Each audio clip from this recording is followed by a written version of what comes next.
Bonjour tout le monde, j'espère que vous allez bien. Je me nomme Jason Paré et je suis très heureux de vous présenter un nouvel épisode de L'Étrange Programme, votre magazine consacré à l'étrange et à l'insolite. Au programme cette semaine, nous recevons Rémi Paradis, l'éditeur de Zidara 9, un magazine consacré à la BD de science-fiction. En chronique, Simon Lacroix nous fait découvrir la BD Les Premiers Aviateurs. Frédéric Moreau revient de New York pour nous parler du spectacle Sleep No More. Finalement, Alexia Sotton nous présente un reportage sur le Salon du jeu de société de Montréal. Mais pour débuter, voici les étranges en bref. Executed. Executed. Executed. Chine. Lors d'une exposition consacrée aux technologies de l'informatique à Shenzhen, un robot ressemblant à R2-D2 s'est mis à casser le kiosque voisin. Lorsque l'un des collaborateurs a voulu s'interposer, le robot aurait roulé sur sa jambe et l'aurait pressé contre un mur, le blessant assez gravement pour nécessiter l'intervention d'une ambulance. Les développeurs de ce jouet destiné aux enfants de 4 à 12 ans n'ont pu expliquer le comportement violent du robot. Serait-ce le prologue de la révolte des machines? La question est posée. États-Unis. En parlant de Star Wars, nous apprenions tout récemment que Carrie Fisher aurait eu une liaison amoureuse avec Harrison Ford lors du tournage du premier film de la saga en 1976. Si Carrie Fisher avait à peine 19 ans à l'époque, Harrison Ford avait quant à lui 33 ans, une femme et 2 enfants. Ces révélations ont été faites quelques jours avant la sortie de son livre intitulé « The Princess Diarist ». Carrie Fisher assure qu'Harrison Ford a été prévenu que cette liaison, secrète depuis 40 ans, serait dévoilée aux médias et qu'il aurait même reçu des épreuves de son livre. En tout cas, je suis content que cette relation-là n'a pas eu lieu avec Marc Hamill, son frère, tu sais, dégueu. Angleterre. Le mystère du smog meurtrier de Londres de 1952 serait enfin résolu. En effet, ce grand smog de 4 jours avait été responsable de la mort de plus de 12 000 personnes à l'époque, ainsi que 150 000 hospitalisations, sans qu'on sache vraiment trop pourquoi.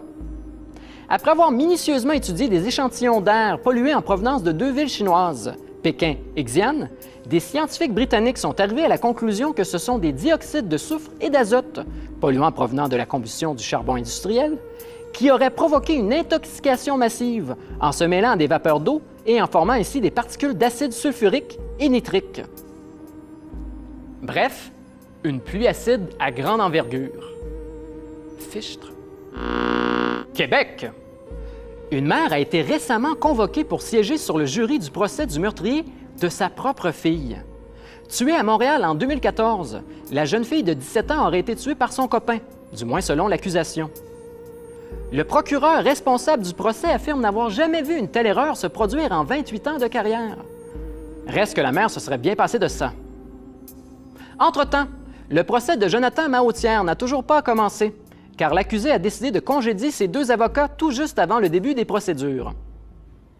Disons qu'on connaît la chanson. Angleterre. En phase terminale d'un cancer, une jeune Britannique de 14 ans a obtenu le droit d'être cryogénisée, dans l'espoir que la médecine pourra un jour la réanimer et la soigner. La cryogénisation, ou cryonie, est un procédé de conservation d'un être vivant dans l'azote liquide, à des températures extrêmement basses, moins 196 degrés Celsius. À ce jour, on estime à environ 300 le nombre de personnes cryogénisées. Le corps de la jeune fille a été rapidement transféré dans une institution américaine suite à son décès. Tu sais, ça fonctionnait avec l'homme d'Ancino. Pourquoi pas? Québec. Ubisoft doit faire face à une polémique ennuyante depuis 2 semaines. Un joueur de Watch Dogs 2 a découvert que les développeurs avaient modélisé les personnages du jeu vidéo jusqu'au moindre détail, y compris les parties génitales, ce que le joueur s'est empressé de partager sur le PlayStation Network à l'aide d'une capture d'écran plutôt explicite. Si le jeu est recommandé pour les adultes seulement, il est par contre interdit de partager des images à caractère pornographique sur la plateforme PSN, ce que le joueur a appris à ses dépens en voyant son compte suspendu pour une semaine. Pour répondre à cette polémique, Ubisoft a décidé de sortir un patch, et non une patch, afin de censurer les parties intimes des dames en question, mais a décidé par contre de laisser les pénis des personnages masculins bien visibles. Vous connaissez l'expression Deux couilles, deux mesures. Pour nous suivre et découvrir d'autres nouvelles insolites, devenez fan de notre page Facebook. Vous pouvez aussi suivre l'étrange programme sur Twitter ou sur tcftv.ca.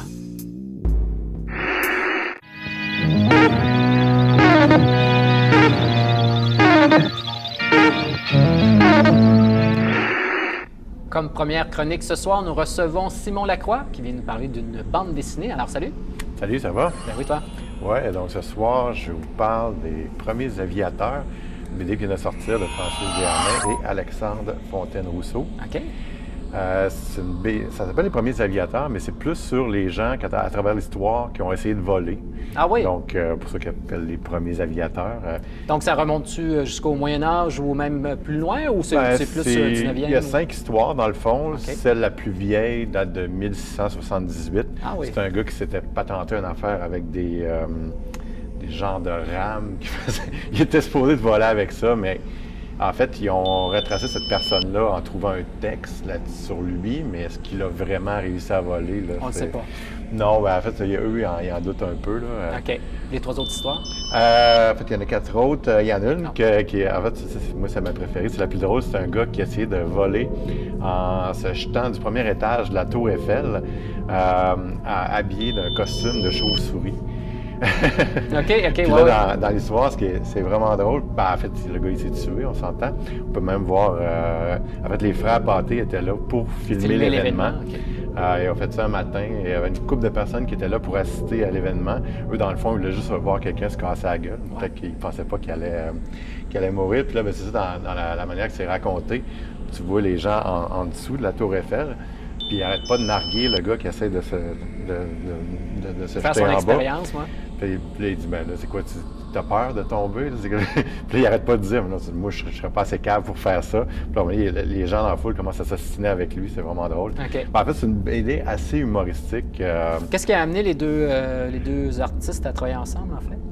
Ça a l'air que c'est dans un voyage entre Québec et Montréal. Il était arrêté aux toilettes d'une halte routière. OK. Pas le Madrid, toujours, là. Non. En fait, je vous ai dit Québec et Montréal, mais c'est entre Montréal et Toronto. Ah, OK. Puis là, ben, Alexandre a demandé à Francis ça il tentait de collaborer sur une BD. Puis là, l'autre, éventuellement, il a dit oui, parce qu'il voulait juste qu'il arrête de l'écœurer avec ça. Ah oui, OK. Belle collaboration. Est-ce que c'est la première fois qu'ils font de la bande dessinée, les deux, ou ils ont...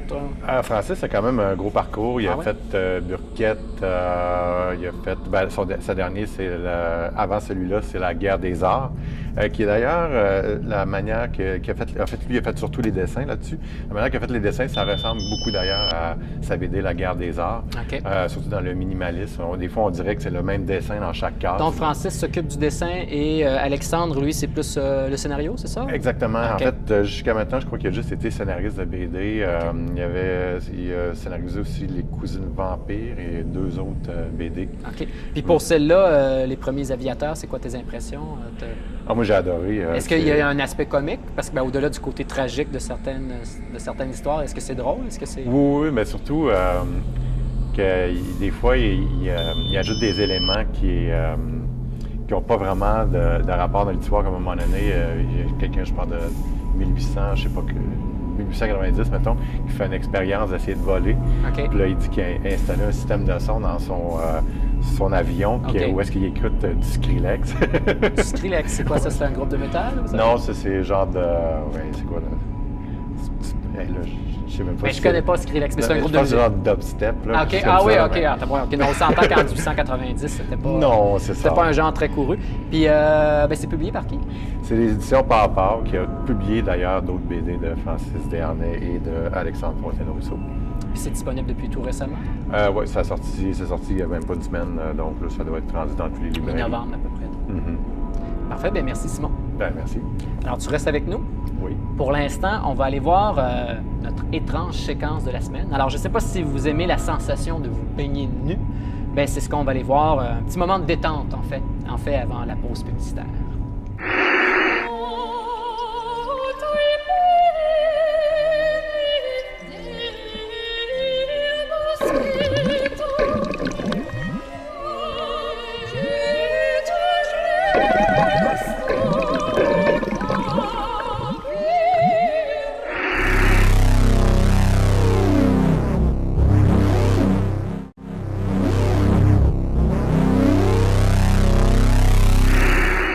Vous êtes de retour à l'Étrange Programme. C'est maintenant le temps de recevoir notre invité de la semaine. Il s'appelle Rémi Paradis, c'est l'éditeur de Zidara 9, un magazine consacré à la bande dessinée de science-fiction. Alors Rémi, bonjour. Salut, salut. Alors, c'est ça, tu peux-tu nous expliquer en fait, nous décrire un peu le magazine puis aussi sa genèse? Oui, c'est un magazine qui contient plusieurs courtes histoires de bande dessinée de science-fiction, de 4 à 16 pages. Puis depuis peu, on a fait une version magazine qu'on retrouve dans à peu près plus de 400 kiosques là, à travers la province de Québec. Oui. C'est ça. C'est né comment le projet en fait? En fait, au début, c'était pour me publier, parce que c'est pas facile de se partir en bande dessinée. Ouais. Puis après, ça l'a grossi avec les années. Là. Il y a des auteurs qui se sont joints. Puis c'est ça. Là, au départ, c'était des collectifs, des espèces de recueils de bandes dessinées que vous faisiez. Oui. Et là, tu as décidé, depuis quand que c'est rendu sous forme de magazine? En fait, c'était depuis peu, là, mais ça fait 5 ans que j'en publie, en fait, des collectifs. Les collectifs, au début, c'était pour des salons du livre, des festivals, puis c'est ça, C'était des publications événementielles. Exactement, c'est ça. Puis là, c'est devenu vraiment une publication diffusée à plus grande échelle, tout simplement. Puis là, on voulait juste rejoindre plus de monde, donc en étant distribué dans les kiosques, ça a ouvert des portes vers un plus grand public. Plus large. Puis les BD, il y a plusieurs collaborateurs. C'est des amis ou c'est des gens qui soumettent des BD? Ou comment tu fais pour trouver ces personnes-là? En fait, aujourd'hui, le monde, ils se proposent eux d'eux-mêmes, si on veut. Mais avant, j'allais de festival en festival, puis je voyais des auteurs qui avaient un style que je recherchais, soit par le dessin qui m'intéressait beaucoup, ou bien un style d'écriture. Puis je leur proposais de collaborer avec moi dans le magazine. Parce que c'est vraiment toutes des histoires différentes, puis des styles de dessin vraiment variés. Puis c'est ça. Oui, on va en montrer plusieurs extraits tout à l'heure. Ouais. Puis justement, vous avez passé du noir et blanc, puis là, depuis quoi, le numéro 9, vous êtes rendu en couleur? Oui, c'est ça. C'est pas trop dur à assumer, je vous d'un point de vue financier, tout ça, de passer à la couleur pour un magazine? C'est sûr, c'est un peu plus cher, mais le magazine, il y a moins de pages que l'édition collective aussi. Là. Peut-être que le tirage est plus gros, mais je sais comment restreindre les coûts, si on veut, puis j'ai bien gagé mes affaires. Oui, c'est bon. Tu as bien planifié ça. Et en plus des bandes dessinées, on ne l'a pas mentionné, mais il y a aussi des entrevues avec des artisans du milieu. Autant j'ai vu dans un des derniers magazines, c'était j'aime dire le cosplay, mais aussi des artisans de BD qui publient soit au Québec ou même aux États-Unis ou en Europe. C'est important pour toi de cet aspect-là du magazine, de faire des entrevues avec des artistes de la BD? Oui, ça fait découvrir soit des talents d'ici ou des artisans. Puis, en fait, ils font propager leur passion au public. Puis, souvent, on apprend sur leur technique, leur façon de faire, puis aussi leur influence. Puis, ça peut souvent comme encourager d'autres artistes à s'impliquer là-dedans. Oui, en apprenant leur expérience, c'est un moyen des fois de motiver un futur BDiste à se lancer. Est-ce que les gens en général, le lectorat québécois, connaît bien la bande dessinée d'ici ou on a difficulté à vendre la bande dessinée d'ici au public québécois? Si on a misère... Ce que je veux dire, c'est qu'il y a beaucoup de monde qui lit des comic books américains, qui lit de la BD européenne, mais la BD québécoise, elle a-tu de la difficulté à se vendre à son propre public, en fait? Oui, c'est sûr, il y a beaucoup d'ouvrages à faire, puis... mais j'ai fait pas mal d'essais et d'erreurs, puis c'est pas facile. Non, vraiment pas, en tout cas. Excuse-moi, mais juste pour savoir, combien de numéros vous publiez par année maintenant, depuis que vous êtes rendu là, au numéro 10, c'est ça? Oui, j'en fais 2 par année. Un encore pour le Festival de la bande dessinée francophone à chaque année. C'est un événement qui dynamise le milieu à Québec. Ouais. Puis un pour le Comic-Con de Québec aussi. Puis c'est ça, l'un est pour l'avril, puis l'autre l'octobre. Ah, OK. Tu fais la sortie à ce moment-là. Exactement. Puis vous financez comment vos BD? Est-ce que ça se vend assez pour pouvoir payer le suivant ou je fais tout à bras. Là. Je prends mes risques, là, mais c'est ça, là-dedans. Je veux dire, j'ai pas mal gagé mes affaires. Puis pour moi, c'est pas si risqué que ça. J'essaye un peu d'arriver kiff-kiff dans mes dépenses, puis c'est ça. Mais c'est fait à ton compte, vous n'avez pas de subvention. Non. Et bon, justement, on disait que c'était des courtes histoires. Est-ce que tu as déjà pensé à faire comme certains magazines de BD connus où il y avait des histoires à suivre d'un numéro à l'autre? Ou comme c'est juste 2 numéros par année, c'est pas... Non, ben je pense que c'est pas une bonne idée nécessairement, vu que c'est vraiment long entre chaque numéro. Ouais. Puis, j'aime pas que le lecteur attende nécessairement pour de quoi qu'on n'est pas certain. Là, Mais est-ce qu'il y a une limite de pages pour une BD, vu que le magazine n'est pas si épais que ça? Est-ce que quand un artiste, par exemple, il peut-tu t'envoyer une histoire d'une 15aine de pages? Ou... Oui, ça serait déconseillé. Là, déconseillé, oui, OK.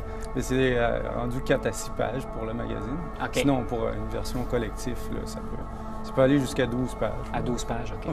Et pourquoi avoir choisi de se concentrer sur la science-fiction, en fait? Bien, en fait, un peu parce que j'ai déjà connu le magazine Métal Hurlant, puis ou Heavy Metal. Puis oui. C'est une grosse influence sur ce que je fais présentement. Oui, bien, Métal Hurlant, pour ceux qui ne le savent pas, c'est un magazine, en fait, qui était lancé en Europe au début, disons, au milieu des années 70. Il y a des Jodorowsky qui ont écrit là, Dionnet, Mobius, etc. Ça a été une grosse influence, d'ailleurs, sur plusieurs cinéastes anglo-saxons. Donc, ceux qui ne connaissent pas ça à la maison, je vous invite à découvrir Métal Hurlant. C'est effectivement une très bonne publication. Tu as publié aussi, il ne nous reste pas beaucoup de temps, mais tu as publié aussi, au-delà du magazine, des albums. Peux-tu nous en parler rapidement? C'est ça. Je suis aussi un éditeur de bande dessinée. J'ai publié, c'est ça, Frivolesque. C'est ça que ça a rapport avec la communauté geek féminine, en fait, à Québec, c'est ça? C'est ça, exactement. Okay. Ensuite? C'est vraiment des personnalités différentes. Aussi, Le Poids du vide, vraiment. Là, ça, c'est une bande dessinée de science-fiction d'au moins 64 pages. Là, OK. Que tu nous conseilles, c'est David Gauthier. J'ai vu qu'il collabore quand même régulièrement au magazine aussi. Oui, c'est ça, exactement. Il y a un très beau dessin. Puis ça raconte l'histoire de Janvier. Puis c'est ça, il est sur une colonie lunaire. Puis on le suit au travers de ses aventures. OK. Est-ce que c'est comme plusieurs petites aventures dans... Non, c'est une longue histoire. Okay. Puis, il essaye de survivre là-bas où tous les problèmes de la société sont comme exagérés. C'est comme si on exagérait ce qui se passait présentement. OK. Puis tu as une troisième bande dessinée que tu publies aussi, qui a rapport plus historique, Les Croisades, hein, c'est ça? Oui, c'est ça. Il y a 3 choses dedans. Il y a une bande dessinée, une nouvelle, puis aussi un supplément historique. Donc, ça, c'est qui l'a fait? C'est Gabriel Thériault. Il a fait une thèse sur les croisades. Ah oui, OK. Puis à partir de ses connaissances là-dessus, il a fait des écrits, puis j'ai adapté une de ses nouvelles. Donc on y retrouve la nouvelle. OK, c'est toi le BDiste? Oui, exactement, c'est ça. Parfait. Bien, c'est tout le temps qu'on a, mais merci beaucoup. Ça fait plaisir. Alors, c'est maintenant le moment de la pause. On revient tout de suite après pour le reportage de la semaine.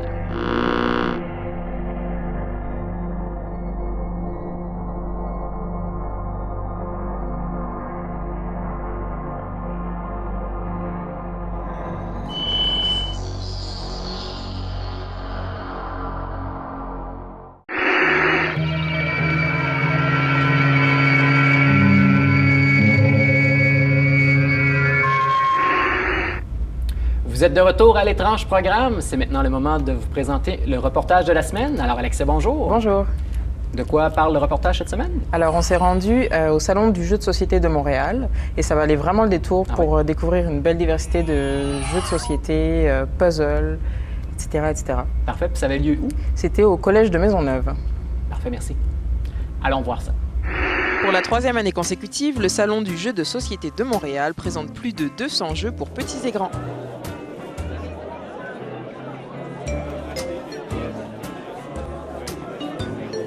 C'est le Salon du jeu de société de Montréal. C'est un événement qu'on a fondé il y a 3 ans, organisation de Ludo-Québec. Et dans le fond, c'est une immense salle de jeu où est-ce qu'il y a une quarantaine d'exposants qui viennent présenter des jeux. C'est une salle d'animation où est-ce qu'il y a aussi des ventes à rabais. Donc les exposants viennent présenter leurs jeux, les nouveaux jeux qui viennent d'arriver sur le marché. On a aussi une vingtaine d'auteurs québécois qui viennent présenter des jeux qui ne sont pas encore sur le marché et qui vont rencontrer pendant la fin de semaine des éditeurs pour pouvoir publier leurs jeux éventuellement. Le Scorpion Masqué, c'est un éditeur de jeux de société. On a fêté nos 10 ans en septembre dernier. Et puis, on est un éditeur spécialisé dans les jeux de party. Donc, genre de trucs qui s'expliquent en moins de 60 secondes, qui se jouent en grand groupe. Et à la fin, on se fout de savoir qui a gagné parce qu'on a beaucoup ri. Alors, avec des jeux qui sont, par exemple, Miss Poutine, Je te gâche que, et plus récemment, les recettes pompettes, dont on parle pas mal. Bien, en fait, moi, j'ai parti ma compagnie de casse-tête. Donc, c'est fait à partir de mes dessins. Le casse-tête, c'était ma passion au départ. Donc, de là, l'idée de fabriquer des casse-têtes à partir de mes images. Je fais la conception au complet des images, les boîtes, le site web. On existe depuis 1 an et demi. On fait des modèles dans le 1000 morceaux, le 200 morceaux et le 100 morceaux. Alors, moi, c'est Jean-Carlo, je suis propriétaire de chez Geeks, avec mon frère qui est juste là. On a une boutique à Montréal pour les jeux de société. On a un petit peu de tout là. Comme vous voyez, on a des affaires un petit peu plus familiales comme les Monopoly et des jeux aussi un petit peu plus différents que tu ne trouverais pas nécessairement à Montréal, comme Area 1851, que c'est de Game Salute, que c'est de la misère à trouver à Montréal. Tout à l'heure, tu parlais de Ludo Québec. Est-ce que tu peux nous présenter cet organisme? Oui, Ludo Québec, en fait, c'est l'organisation qui regroupe tous les acteurs du domaine du jeu de société. Par acteur, j'entends les distributeurs, les éditeurs, les boutiques. Là, il y a les bars et les cafés qui viennent d'apparaître aussi dans le domaine. Depuis 2012, il y a eu un gros mouvement dans le jeu de société au Québec. On parle entre autres du Festival Montréal Joue, la Fondation Ludo Québec et du Pub Randolph. Tous ensemble, en fait, il y a Ludo Québec qui est apparu. Donc, sur le site de Ludo Québec, on a le Valet de Cœur, on a le Randolph, on avait les bibliothèques de Montréal. L'organisatrice, en fait, du Festival Montréal Joue, c'était la première présidence de Ludo Québec. On le voit, la popularité des jeux de société ne fait que grandir. Alors, rendez-vous l'année prochaine pour la 4e édition.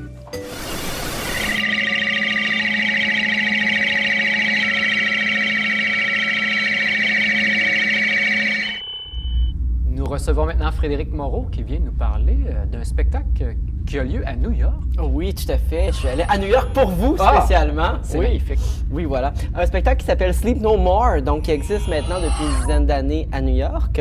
En fait, non, qui existe depuis une 6aine d'années à New York, qui se passe dans un hôtel. Oui. Donc, ça se passe au travers... Donc, quand tu dis dans un hôtel, c'est pas sur un stage, là, finalement. C'est pas sur une scène, mais dans toutes les pièces, dans beaucoup de pièces de l'hôtel. Tout à fait. En fait, c'est l'hôtel au complet qui a été pris par le collectif Punch Drunk, qui est venu dans le McKittrick Hotel, qui est venu nous proposer autour de Macbeth un parcours interactif. Donc, on se promène vraiment partout à l'intérieur de l'hôtel et on a des interactions avec tous les acteurs qu'on désire. Donc, on suit les acteurs un peu comme dans la vraie vie. On suit des personnes, on a certaines scènes, on n'en a pas d'autres. Vous êtes des gros groupes ou c'est plus... C'est des petits groupes, même. Au départ, on part en groupe d'une dizaine, une quinzaine, et puis après ça, on se divise pour faire son propre parcours. Parce qu'il faut savoir qu'on est masqué, donc ça permet de pouvoir avoir aucune interaction avec les spectateurs. D'ailleurs, on n'a pas le droit de se parler. Les seuls à qui on a le droit de parler, si on le veut, c'est les acteurs, mais eux ne nous parlent pas en retour puisque c'est des chorégraphies, toutes situées autour de Macbeth, autour du film muet, autour des années 30, mais vraiment dans cette idée de toujours dans l'interaction du spectateur. Donc, on se forme un peu sa propre histoire. Souvent, le concept du masque, ça me fait penser un peu à un film de Kubrick. Un peu un film de Kubrick, genre Eyes Wide Shut. Ouais, c'est ça. Le masque ressemble, on va le voir, vous allez le voir un petit peu plus tard dans le visuel, où vous le voyez maintenant, le masque ressemble un petit peu à celui-là d'Eyes Wide Shut, justement, parce qu'il y a cette idée de on partage quelque chose collectivement, mais individuellement, on n'est pas capable de se reconnaître. Donc, ça permet vraiment de se concentrer aussi, et surtout, dans l'idée des yeux grands fermés, aller chercher cette idée de on épie beaucoup l'autre, puis parce qu'on porte un masque, on a vraiment l'impression d'épier les acteurs à l'intérieur de leurs actions quotidiennes. Alors donc, c'est comme si on regardait Lady Macbeth faire le meurtre, donc suggérer à Macbeth de faire un meurtre directement dans nos yeux. Donc, c'est carrément une adaptation de Macbeth, mais d'une façon assez particulière. Tout à fait. Ils sont partis de l'idée de Macbeth, mais ensuite, ils sont partis de l'idée de Macbeth et du film noir pour ensuite composer une action très, très complexe, parce qu'il faut savoir que le crew du spectacle est incroyable. Ils ont plus de 20 à 30 acteurs sur scène, en fait pas sur scène mais dans l'hôtel, et ils reprennent à peu près 3 fois les mêmes scènes. Donc ils ont énormément de public, de spectateurs, et l'idée de ça, c'est que chacun peut avoir sa propre vision, chacun peut avoir sa propre perception de l'histoire. Mais vu que l'action, d'après ce que je peux comprendre, se passe dans plusieurs pièces, comment tu fais pour comprendre le tout? Il y a 3 scènes qui sont celles du début, celle du milieu et celle de la fin, où tout le monde est convié, dont la dernière qui est la pendaison de Macbeth. Et l'histoire est un peu retravaillée à la moderne, si on veut, mais quand on comprend Macbeth, on comprend les conflits entre les personnages. Et quand on ne connaît pas Macbeth, on comprend globalement ce qui se passe, puis on peut se faire sa propre histoire aussi. Il n'y a aucun problème. Comme quand on voit des petites scènes de la vie, comme en BD, quand on voit des petites BD, puis on reconstruit ça ensemble. Puis en terminant, est-ce que tu peux nous donner tes impressions sur t'as aimé ça? C'est un des meilleurs spectacles que j'ai vu de ma vie, clairement, particulièrement parce que l'interaction entre le spectateur et l'acteur est vraiment à son maximum. Moi, c'est beaucoup ce que j'aime. Il y a un acteur qui est venu me chuchoter à l'oreille, qui m'a pris pendant une quinzaine de minutes, qui m'a fait explorer les lieux d'une autre manière. C'est quelque chose qui peut déranger certaines personnes, parce qu'il y en a qui n'aiment pas se faire toucher. Hein. Donc, c'est que ça peut être dérangeant pour certains. Oui, mais c'est fait avec un énorme respect, et je pense que c'est ça aussi l'important. Souvent, quand on parle d'interaction avec le spectateur, on va parler d'une interaction très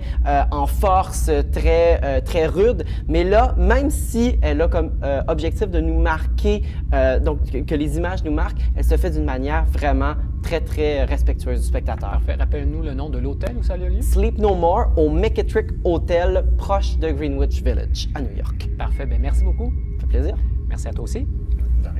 Alors, c'est ce qui met fin à notre émission aujourd'hui. On se revoit la semaine prochaine.